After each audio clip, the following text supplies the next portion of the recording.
Pode não parecer, mas esta ilha é conhecida por ser a mais perigosa do mundo. À primeira vista, parece só mais uma das muitas ilhas das Ilhas Andaman, localizadas na Baía de Bengala. Mas que negócio é esse na costa? E que segredos essa ilha esconde? Prepare-se para se surpreender com a história do que acreditamos ser o último povo pré-neolítico conhecido na Terra, e uma das poucas civilizações isoladas restantes. Como essas pessoas permaneceram livres de interferências externas por tanto tempo? Afinal, o resto da humanidade se espalhou pelo mundo. Ironicamente, embora eles não tenham deixado a Ilha Sentinela do Norte por milênios, os sentileneses descendem de um dos primeiros grupos de humanos a sair da África. Historicamente, a colonização europeia de outras partes do mundo não terminou bem para os povos indígenas, porém não para os sentileneses, que evitaram a colonização e acabaram não tendo contato com o resto do mundo. Mas teve sim alguns casos. Tudo indica que os sentileneses foram os primeiros humanos a deixarem a África, chegando na ilha há cerca de 60 mil anos. Eles são conhecidos pelos Onge, outro grupo de indígenas das Ilhas Andaman. Com base no pouco que se sabe sobre os sentileneses, sua cultura parece semelhante ao dos Onge. No entanto, quando os britânicos trouxeram membros Onge para conhecer o grupo da ilha do século XIX, eles foram incapazes de se comunicar, pois suas línguas eram muito diferentes. Ficou claro que houve um longo período de separação entre os grupos. Em 1771, o topógrafo britânico John Ritchie viu umas luzes na Ilha Sentinela do Norte, enquanto trabalhava para a Companhia das Índias Orientais, o que talvez te lembre de Cristóvão Colombo. Ao contrário de Colombo, Ritchie não parou na ilha, apenas percebendo as tais luzes e seguindo a viagem. A ilha desapareceu da história até 1876, quando um navio mercante indiano chamado Nineveh naufragou em sua costa. Pouco mais de 100 passageiros sobreviveram, e após alguns dias na costa, foram atacados pelos sentileneses, que pareciam não querer companhia. O capitão notou que os sentileneses carregavam flechas com ponta de ferro, pouco antes de escaparem em um pequeno barco. Mais tarde, ele foi resgatado por uma equipe, junto com todos os outros que conseguiram sobreviver, jogando paus e pedras nos sentileneses. Nos próximos 13 anos, os colonos britânicos das Ilhas Andamanese entenderam o recado e deixaram a ilha em paz. Mas em 1880, o oficial encarregado da Colômbia, Maurice Vidal Portman, liderou uma expedição à Sentinela do Norte. Eles levaram alguns aborígenes das Ilhas Andamanese, que os guiaram até a ilha, onde encontraram caminhos e vilas abandonadas recentemente. Os sentineleses pareciam ter desaparecido na floresta. Portman pode ter ficado aliviado por eles não terem ficado por aqui, e defendido a sua casa jogando flechas, mas decidiu tentar a sorte e continuar procurando. Depois de vários dias, ele encontrou 6 pessoas da ilha, um casal de idosos e 4 filhos. Então, decidiu que a melhor maneira de se apresentar à sociedade seria sequestrá-los. Eu sei, a lógica aqui está um pouco errada. Enfim, eles foram levados para seu navio e levados para o Port Blair. Pouco depois, todos os cativos ficaram muito doentes, provavelmente devido ao fato de sua comunidade isolada não ter sido exposta ao resto dos germes do mundo por quase 60 mil anos. O casal de idosos morreu, e as crianças voltaram rapidamente para a ilha com um monte de presentes. Portman aparentemente pensava que presentes compensariam totalmente o sequestro e a morte dos idosos. Na verdade, ele não expressou nenhum remorso pelo que aconteceu. Em vez disso, insultou os sentineleses, dizendo que eles tinham o que ele considerava um semblante com uma expressão e comportamento idiota. Portman fez várias outras visitas à ilha, tendo a sorte de ficar vivo, considerando a forma como se apresentou inicialmente e a falta de simpatia dos locais. No fim, ele parece ter mudado de opinião sobre as coisas, porque em seus últimos anos, dizia que as interações dos ilhéus com estranhos só causavam danos a eles.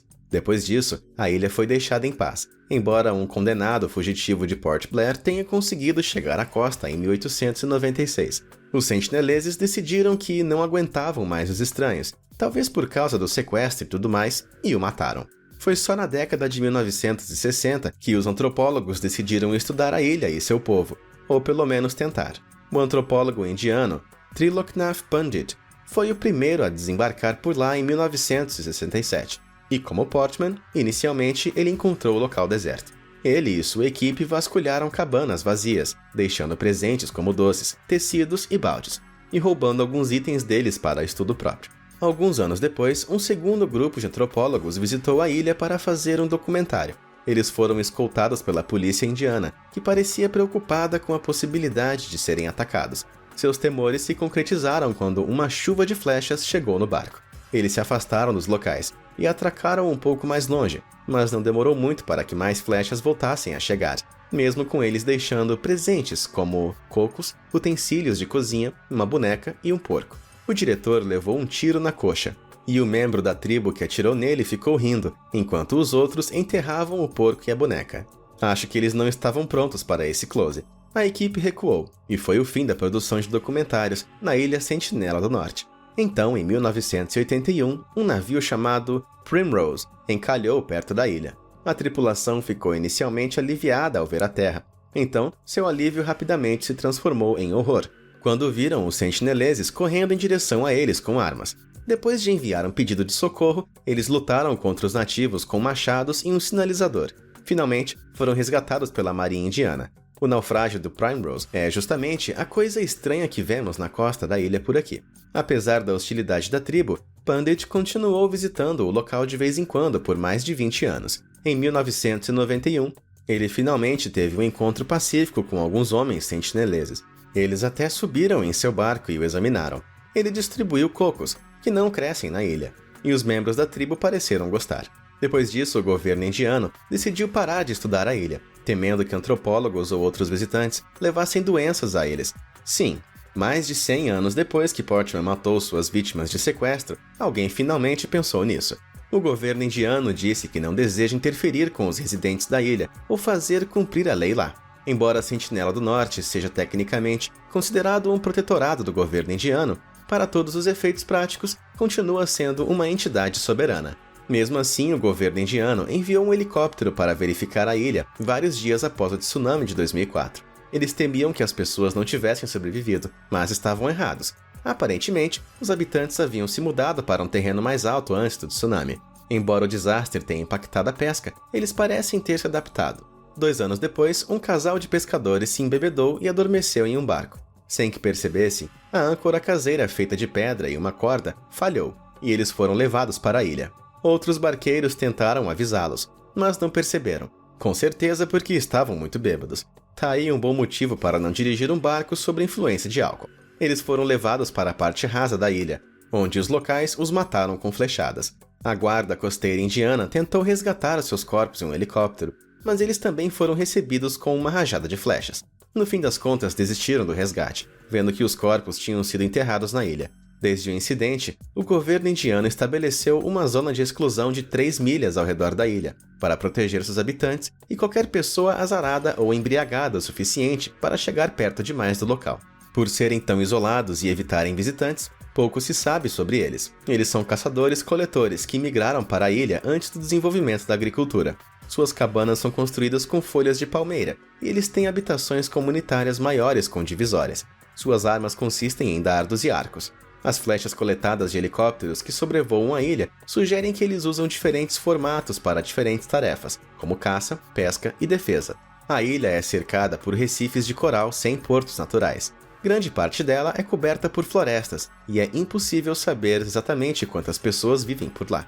As estimativas variam de 50 a 500. Apesar da zona de exclusão de 3 milhas ao redor da ilha, os sentineleses ainda enfrentam ameaças modernas. Nas ilhas Andaman, as empresas de turismo muitas vezes prometem mostrar aos visitantes as tribos mais antigas encontradas nas ilhas. Alguns exploraram impiedosamente os Jarawa, outra tribo nativa das ilhas Andaman. As preocupações surgiram quando um resort começou novas construções muito perto da reserva Jawara. Na Andaman Trunk Road, centenas de veículos passam por lá todos os dias, com seus guias tratando os Jarawa como atrações de safari humano.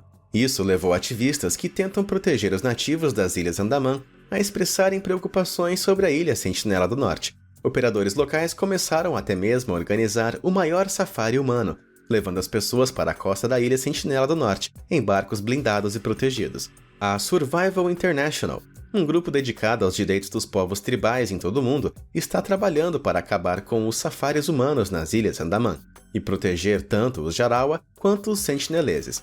Miriam Ross, uma porta-voz da organização, disse sobre o assunto: "Continuamos a enfatizar que não deve haver mais tentativas de contato com os sentineleses, exortando a administração das ilhas Andaman a aderir a isso, colocando um fim às práticas na ilha que causaram a morte de 2 pescadores em 2006.